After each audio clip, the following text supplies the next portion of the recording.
Ladies and gentlemen, welcome to another exciting Australian Indian Radio and Brisbane Indian Times presentation and Chantex Multimedia Network live coverage today.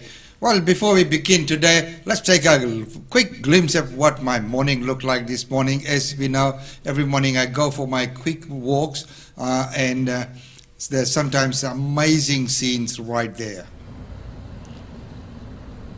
So you're just cruising into this morning, and I thought I'd capture that and share with everybody today. So ladies and gentlemen, once again, welcome to Chantex Multimedia Live blog for Friday, September the 18th. Victoria is edging closer to the end of its second wave in the pandemic. New South Wales will look to double crowd numbers at large stadiums. Queensland Health is under fire for delaying multiple days notifying a town and a widow of the isolation of a man who died and had returned negative COVID-19 test results.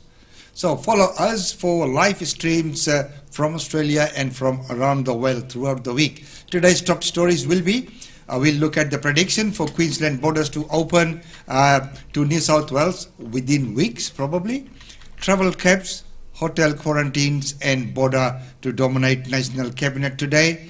More anti-lockdown protests planned for the weekend, so that's what's going to be in the weekend. And Queensland Health knew for days that the man who died had tested negative. That's the news. And also we'll look at the citizenship ceremony that took place yesterday, the first one after February. After a long time, the first one where people could get together. I know there have been some virtual events, but one, a large scale, a very large scale one held in the Great Hall of Convention Centre. We will talk to you, we'll show you some glimpses from there as well.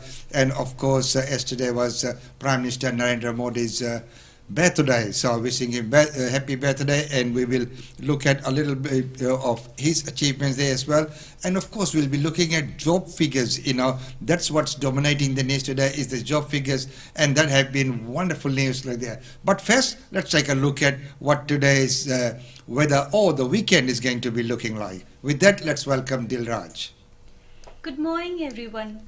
Weather forecast for the rest of today is maximum 26 degree.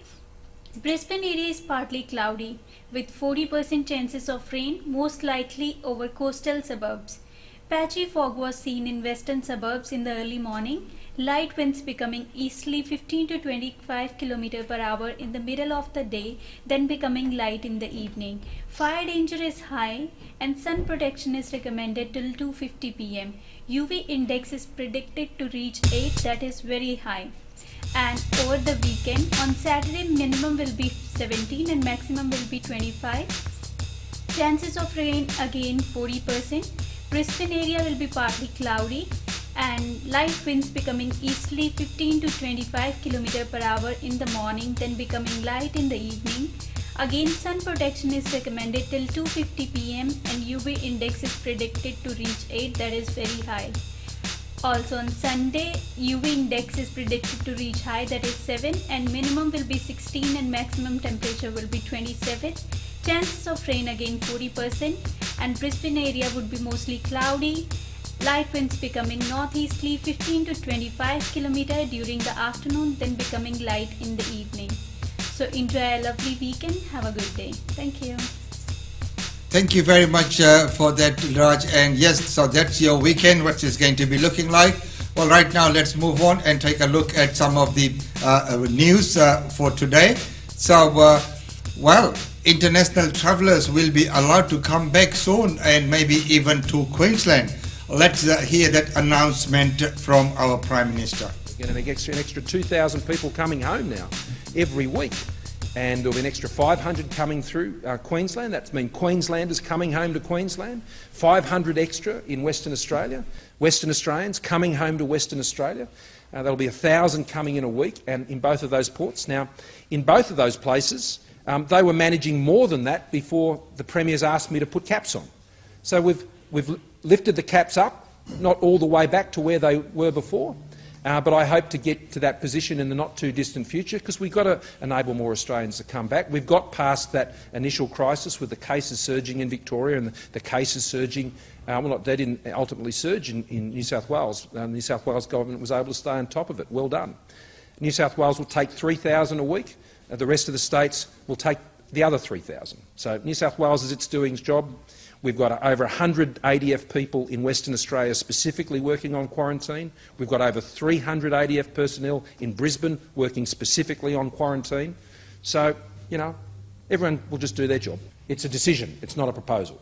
The Commonwealth Government has made a decision that those caps have been moved to those levels and planes will be able to fly to those ports carrying that many passengers a week. And 2 weeks ago we discussed this at National Cabinet. All premiers agreed that we had to do better than we were doing, that we sort of got past those initial shocks. It'll be great when Victoria can come back online. The Premier said that yesterday. That'll be tremendous. They're not at that stage yet, to be fair, and the Victorian numbers look better each day, and the plan to reopen Victoria is, I think, accelerating. I welcome that. I think that's great. The sooner we can get them open safely again, the sooner we can get Australia open again when it's safe to do so, well, that'll be great. I look forward to that day, and as you said, I want that done by Christmas. And there you go, Christmas is coming. So, that's wonderful news that, all the work is being done to get towards that wonderful target of trying to get as many Australians back home as possible. But of course, we always need to be very careful, as we will be looking at some of the news. Just into the news in brief section is the second wave that's hitting a lot of European countries at the moment as well. So we need to be careful. It will be wonderful to see that everyone gets back home, of course, following those quarantine measures. And talking about the IDF personnel in Brisbane, there's lots of them here. As we know, the Marriott just around the corner from us is one of the quarantine hotels, and a lot of them are in there as well.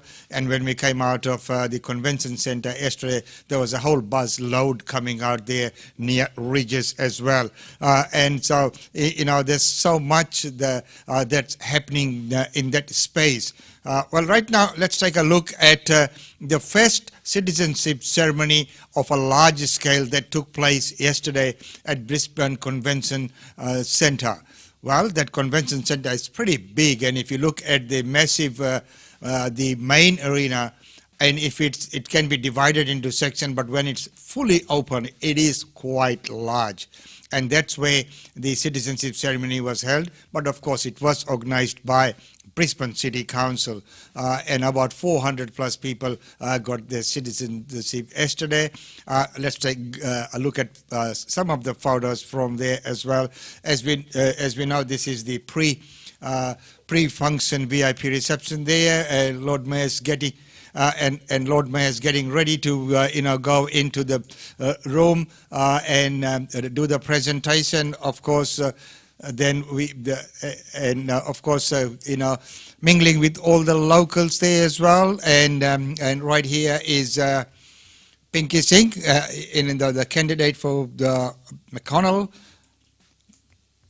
So it is wonderful to see that so many people who came in there as well.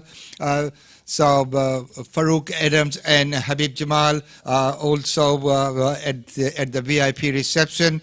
Well, let's now just take a very quick look at the event itself and see how it sort of fared, into the night.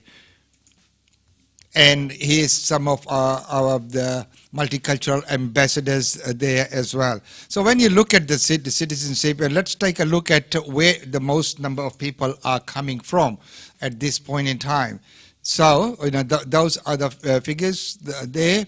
So if you look at top 10 countries of birth, people who have become Aussie citizens, England, 633,000. So this census is from 2016, the figures. India, 219, second there, China, Vietnam, New Zealand, Philippines, Italy, South Africa, Greece, and Scotland. So, England tops, and it's good to see that India's there on the second list there as well. So, it is a wonderful night, as we know, whenever it's held in Brisbane City Hall. It always has that wonderful atmosphere. But again, let's take a look at how the hall looked yesterday with social distancing and everyone spread around the great hall of Brisbane Convention Centre. Councillor Stephen Klein and Ms Vicky View of McGregor, Councillor Sarah Hutton of Jamboree, Councillor Steve Toomey from the Gap, and then we have Commander Gerald Savakis, RAN, ADC Commanding Officer HMAS Morton, Chaplain Charles Vesely, representing Major General Jake Elwood, Commander 1st Division, Group Captain Ian Cardy, representing Air Commodore Veronica Tyler, and Ms Vicky Andrews, Superintendent Andrew Pillotto, representing the Commissioner of Police, Katarina Carroll, Mr Michael Chan, President of the Chinese Club of Queensland, and Ms Diane Quinn, Mr Mohammed Farouk Adam, President of the Muslim Business Council, and Mr Habib Jamal, Mr Bob Bishop, President of the Australian-Israeli Chamber of Commerce, Mr Umesh Chandra, OAM, President of the Global Organisation of People of Indian Origin, and Mrs Usha Chandra, Ms Connie Dacuna, President, Chamber of Commerce and Industry, Australia and the Philippines, the Honourable Santo Santoro, the Italian Chamber of Commerce and Industry, Queensland, Mr Sebastian Toro, and there's Councillor Andrew Wine, who's going through the dignitary and the invited guests list.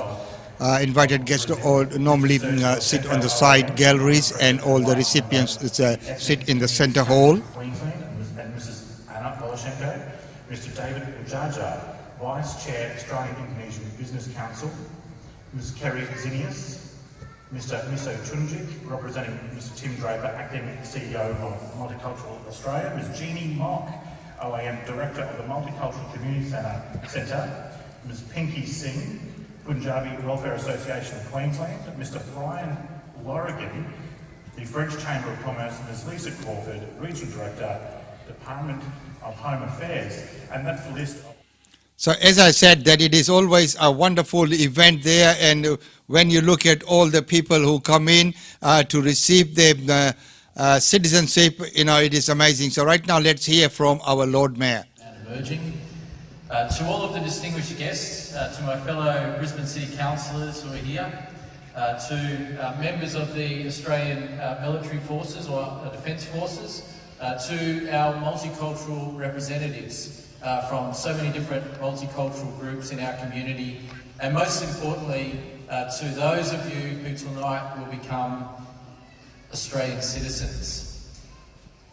This is the first citizenship ceremony that Brisbane City Council has held since February, and it is something we tend to do on a very regular basis. In the time that I've been Lord Mayor, which is approximately 18 months, it's been my great honour and probably my favourite part of the job to welcome almost 4,000 new Australians in the many citizenship ceremonies that we've held. And so, since February, I've been very much missing this opportunity to welcome our newest members of the local Australian family. So I'm so pleased that we can do this tonight.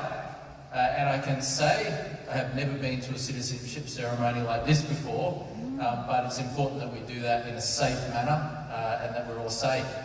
I also understand that this is one of the largest citizenship ceremonies that has been held in person in recent times. So I'm also proud that Brisbane can be the host to such an event. Today is also National Citizenship Day. So you are becoming citizens on National Citizenship Day. So it's a very important day, and one that you won't forget, I'm sure. Since Australian citizenship...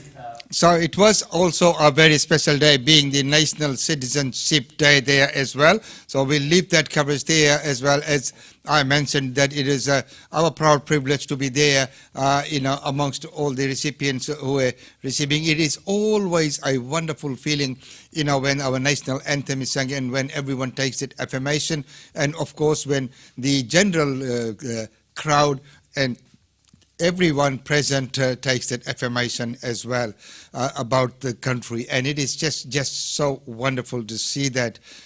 Well, right now, in the general news section, we also have to look at a few of the other things that have been happening.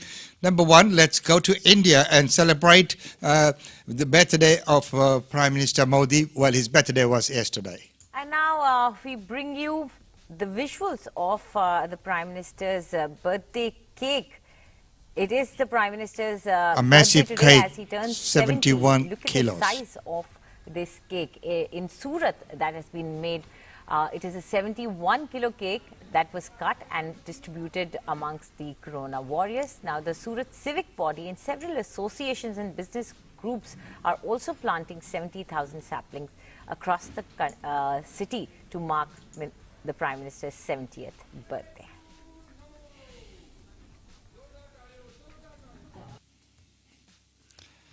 So they were happy birthday from us here as well.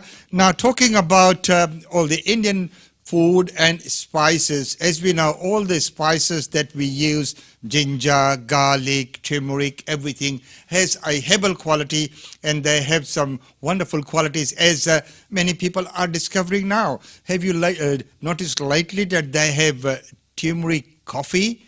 So, you know, turmeric latte. What has turmeric got in itself? A new study has found a common spice may help reduce chronic pain in arthritic knees.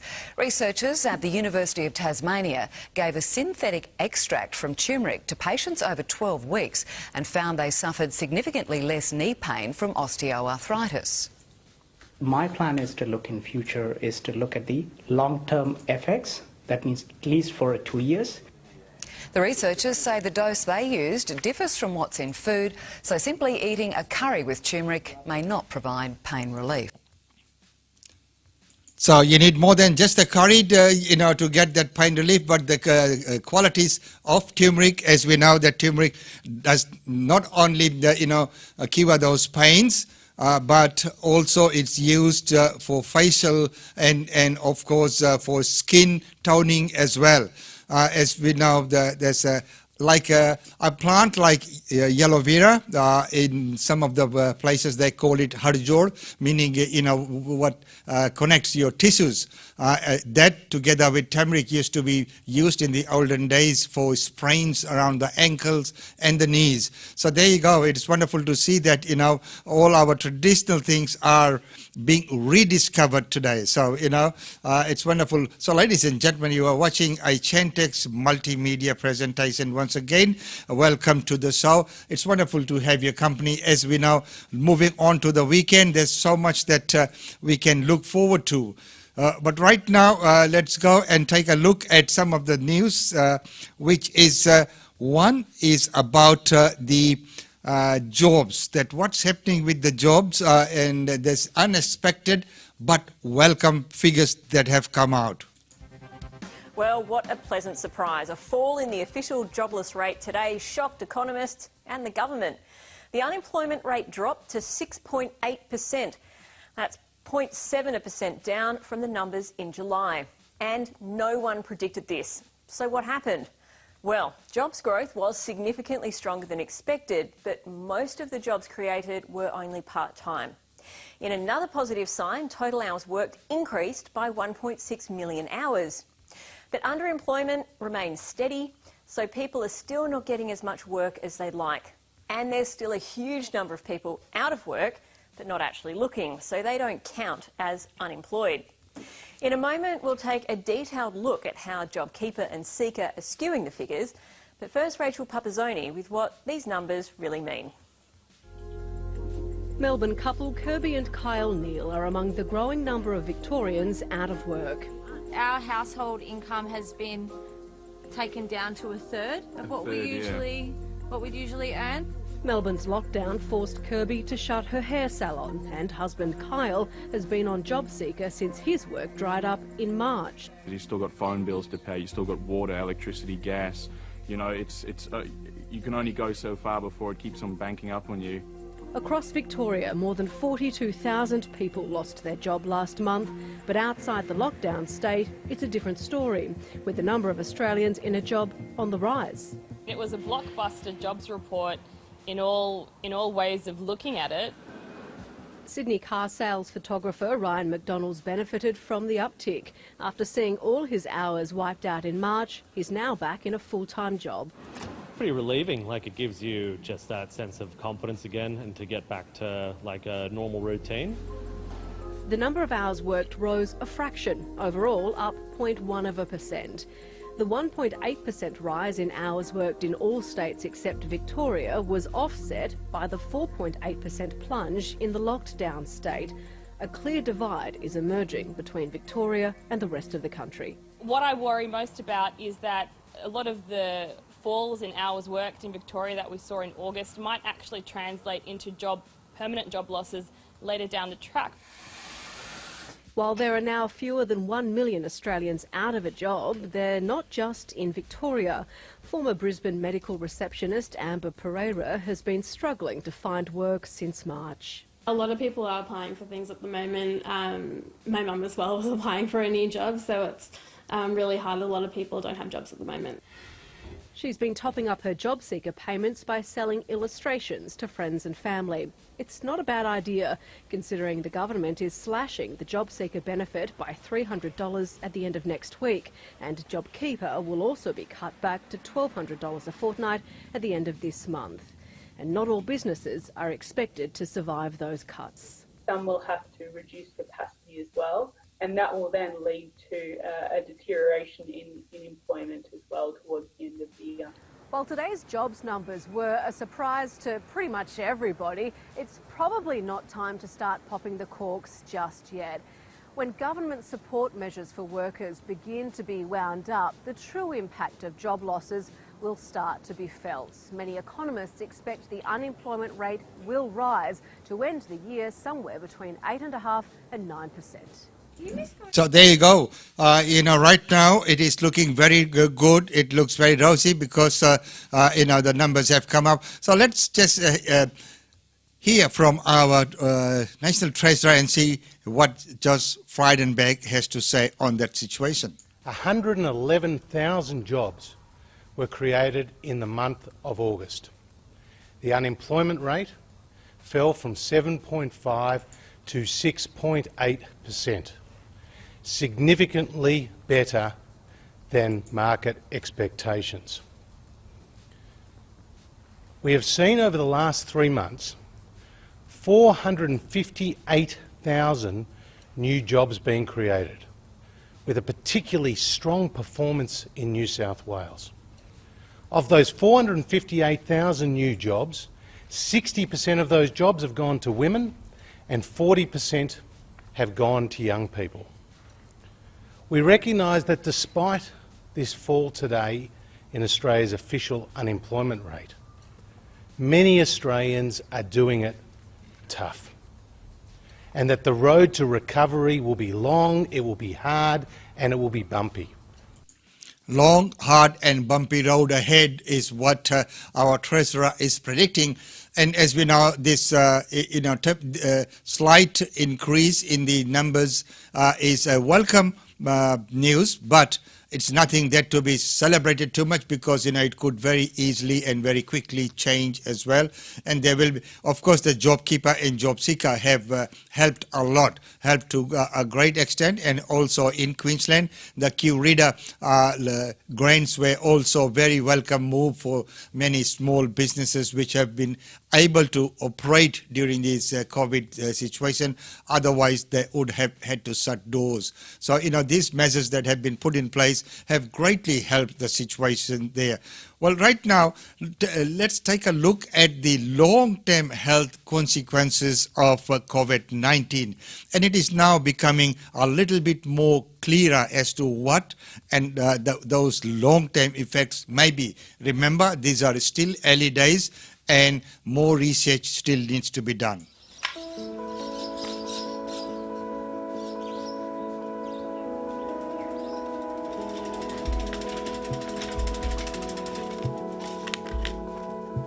I can now do things that I wouldn't have imagined 2 months ago. I got on my bike again this week, which was a real thrill for me. Carl Schur is on the road to recovery, but COVID-19 hit his body hard, especially his heart and lungs. Response of my immune system to the virus was extreme, and that battle was fought in my lungs. And so the appearance of my lungs is a fibrotic appearance, which you would normally expect to see in somebody who had severe chronic lung disease. The other organs that have been affected for me is my heart. So I had 4 months of cardiac arrhythmias. It was 50-50 whether it was going to live or die. Carl and his partner Annie both contracted the virus while on a cruise to Antarctica. He was in intensive care for 2 weeks. The breathlessness is the biggest problem that's continued on still today. Earlier on it was the cardiac problems as well, so not knowing whether he might have a stroke because his cardiac problems are quite serious. More than 5 months after diagnosis, Carl is feeling better each day, but it's not yet clear whether he's suffered any permanent damage. It seems that my heart is coming back to normal, but my lungs are still a major limitation for me. So that's the next phase of my rehab, and I possibly won't know for another 6 to 12 months whether my lungs will actually recover fully or not. It's not just the respiratory system, so it's not just the breathing and the lungs. It is influencing other organs in the body, and from my particular field, that we're quite concerned that there is some impact on the brain as well. Neurologist Rob Wesseling and his team at Monash University have set up a registry of COVID-19 patients experiencing neurological problems. We're still learning a lot about this virus, but we are particularly worried that the virus, when it does affect the brain, whether it's potentially causing permanent neuron damage, nerve damage, and we know from other neurological diseases that nerve damage doesn't repair very well at all. Definitive information about permanent damage may be years away, but he hopes his work will help to improve treatment in the meantime. I'm really hoping that we can get a better idea of what those effects are from a neurological point of view, why they may happen, and whether there are ways to mitigate those effects. In that way, we can try to help both clinicians and people who have the virus in terms of the best way to treat it, the best way to manage it, and manage expectations of what might be happening afterwards. My name is Jason Chatfield, and I'm a cartoonist and a comedian. So there you are. There's a lot of research that is being done, and of course now they will start studying all the people who have recovered and look at some long-term side effects and long-term consequences that they might have on that. So ladies and gentlemen, right now let's take a very quick commercial break before we look at some of the events that are coming up, and we'll talk about the big virtual event taking place this weekend, and we will talk in great in-depth about that. So that's coming up right after this short break. Globenet Realty. Globenet Realty 1989 से लेकर अब तक का विश्वसनीय और माननीय Brisbane का real estate agent है। उषा चंद्रा, जो कि ग्लोबनेट की डायरेक्टर है, अपने ग्राहकों को ईमानदार और एथिक सर्विसेज देती हैं। अगर आप ब्रिस्बेन की प्रॉपर्टी में पूंजी लगाना चाहते हैं और आप चाहते हैं कि आपकी प्रॉपर्टी को प्रोफेशनली मैनेज किया जाए, तो आप आज ही कांटेक्ट कीजिए उषा चंद्रा को। लैंडलाइन नंबर है 38654466 और मोबाइल नंबर है 0419775416। और आप प्रॉपर्टी की अधिक जानकारी और करंट अपडेट्स के लिए हमारी वेबसाइट पे लॉगिन कर सकते हैं। हमारी वेबसाइट है www.globnetreality.com.au। ग्लोबनेट रियलिटी आपका अपना लोकल रियल एस्टेट एजेंट है। हमारा पता है Globenet Realty, shop number 5, 2281 Sandgate Road, Bundall, Queensland. Globenet Realty, real estate is our world. And real estate is their world, and of course right at this point in time they have a very special promotion for anyone who's looking for listing their house for sale. You could go in a draw to win $5,000. Do jump on their website to have a look at that very, very special offer. Well, right now it's time to look at some of the global news and see what's happening overseas. First of all, let's take a look at Barbados, and the Prime Minister there says that they are ready for independence. We've been having this discussion for more than 20 years, and the truth is that it is important to us that we give confidence to our young people, to that little boy, that little girl, to believe that they can become and aspire to become the head of state of their own country.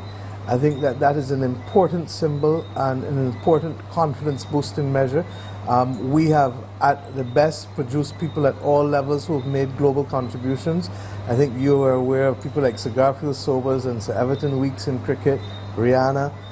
We had Dame Nita Barrow, who was a part of the Eminent Persons Group. At the political level, we had our founder leaders, Sir Grantley Adams and Errol Barrow. We have been independent for almost 54 years this November, and the truth is that the time has come for us to continue to make decisions fully on our own. It's not a divisive decision. It's not a decision that is reflective of any break with the monarchy or any disrespect. In fact, it's quite the opposite. We have an excellent relationship with the United Kingdom, with the royal family, and we believe that the time has just come for us to boost the confidence of our people. Now, of course, this is a debate that we've had. So Barbados there, looking for independence, and as he mentioned, that they have always had a good relation with England. Well, right now let's go to USA, and where President Trump says, as soon as we get the vaccine, let's get it out to the people and let's flood it, let's make it available to everyone. But the health minister and the health department says not so quick, not so fast. Let's take a look at that news. The President has a simple message. As soon as the vaccine is approved, let the injections begin. As the vaccine is announced, and it could be announced in October, could be announced a little bit after October, but once we go, we're ready. Not so fast, says the Director of the Centre for Disease Control. Even if limited supplies are available this year, most people will have to wait for up to a year for their shot. I think we're probably looking at late second quarter, third quarter, 2021. And Robert Redfield added another surprise statement that won't have endeared him to Donald Trump. Wearing a mask could be better than a vaccine. The immunogenicity may be 70%, and if I don't get an immune response, the vaccine's not going to protect me. This face mask will. Mr. Redfield added if all Americans wore masks, the nation would gain control over the virus in just 3 months. Not messages a president seeking re-election wanted to hear. So the most senior disease expert in the country got a call. I saw the statement. I called him. I said, what did you mean by that? And I think he just made a mistake. He just made a mistake. I think he misunderstood the question, probably. The polls show Donald Trump's credibility on COVID-19 is running low. His Democrat rival Joe Biden is taking full advantage of the president's vulnerability. Worst of all, he made clear that he still doesn't have a plan to bring us out of this crisis. The president says his actions saved more than 1 million American lives, and he produced a graph to back him up. But what many see is the highest death toll in the world's richest nation, nearly 200,000, and a leader who failed to protect them. Joe Biden says if he becomes president, he'll call state governors to Washington to convince them to issue a mask mandate.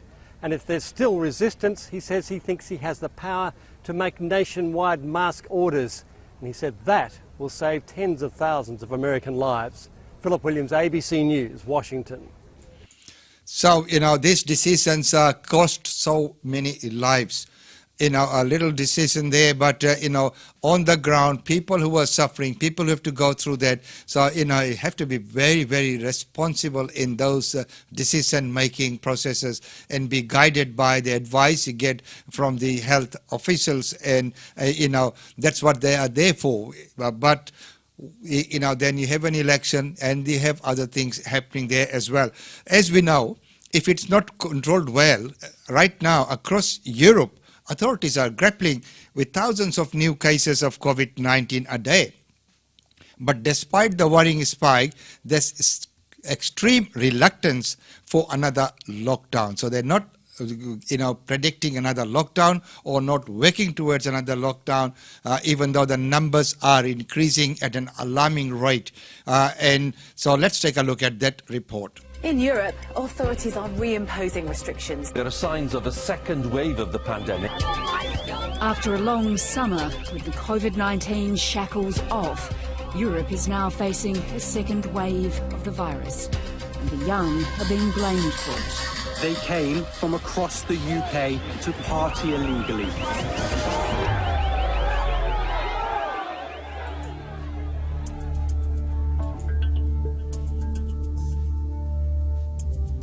During the worst of the death rate, I was delivering coffee personally on my bicycle in Paris, taking precautions, dropping coffee off at the footstep of an apartment, of course, not touching doorknobs and things like that.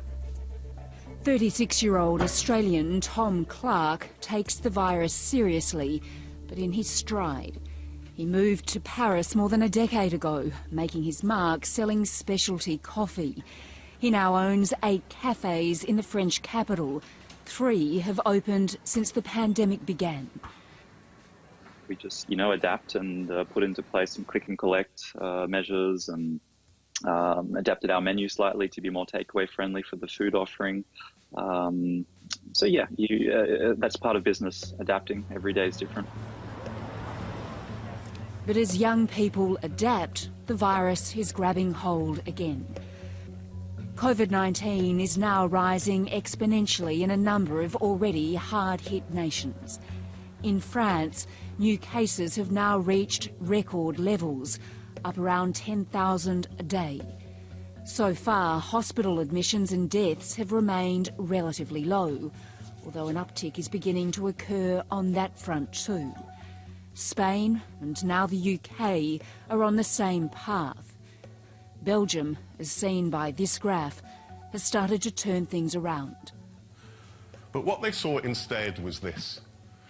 Behavioural scientist Professor Stephen Riker, who's a member of the British government's COVID advisory group, SAGE, says targeted community messaging now will make all the difference. If you tell people, look, everybody is doing this, stop doing it, what people hear is everybody is doing it, not stop doing it. And by setting a norm, you make the behaviour more likely. It's a paradox and it's counterproductive. So it's bad messaging.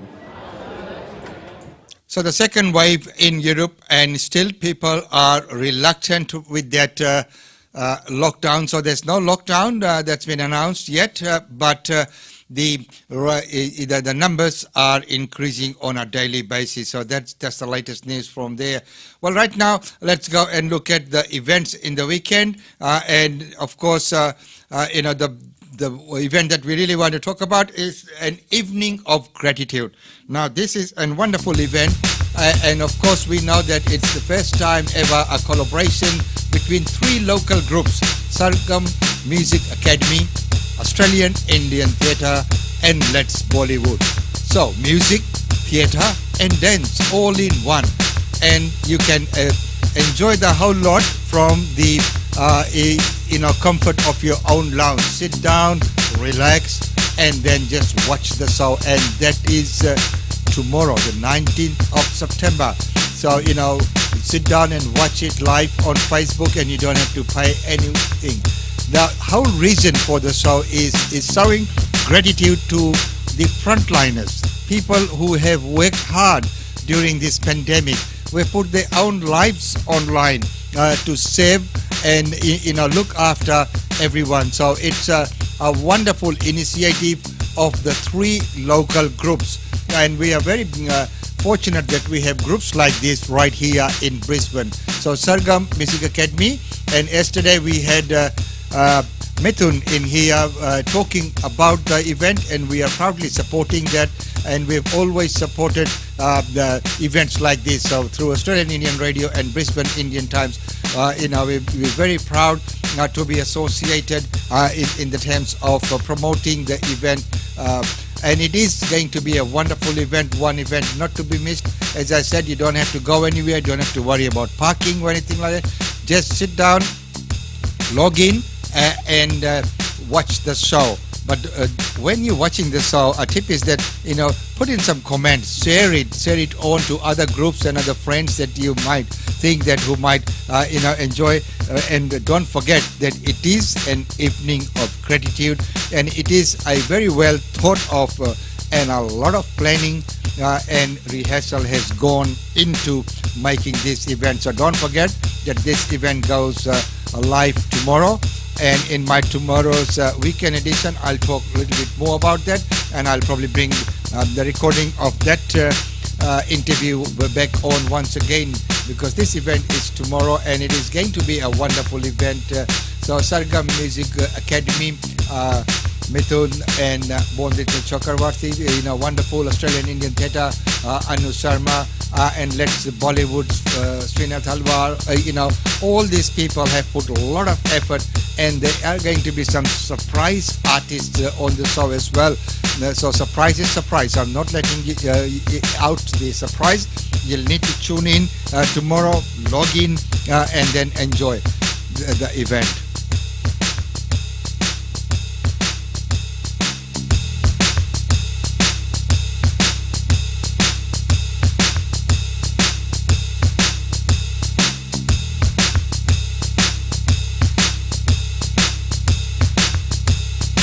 The rest of the events, don't forget that a lot of events are taking place online. This is the Gandhi Salt Marches, Gandhi, which will be on 2nd of October, 5 p.m. till 6:30 p.m. Once again, a online event. And Heroes Week is 26th September to 3rd of October, and that's being supported by Queensland government, and make sure that we tune into all the news and see what's happening during that week, and we'll bring to you all the updates.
There, ladies and gentlemen, an evening of gratitude, best live collaboration between these three local groups, and that's on tomorrow night.